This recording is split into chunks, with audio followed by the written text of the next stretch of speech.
आज सकाळी वणी तालुक्यातील उकणी कोळसा खाणीच्या परिसरात सकाळच्या दरम्यान पट्टेदार वाघ मृतावस्थेत आढळून आला.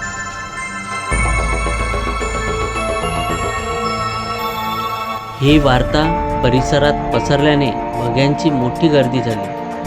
3 ते 4 वर्षाचा वाघ असावा असे बोलले जात असून त्याचा मृत्यू नेमका कशामुळे झाला याचा तपास वन विभाग करत आहे.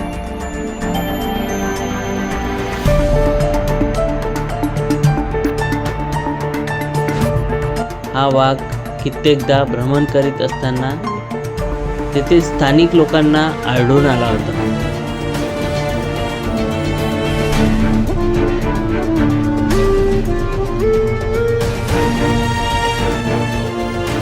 वाघाचे शव पूर्णतः कुजलेल्या अवस्थेत होते.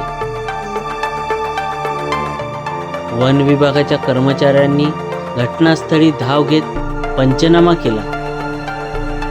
वाघाचा मृत्यू नेमका कशाने झाला असेल हे उत्तरीय तपासणीनंतरच स्पष्ट होणार आहे. बघूया.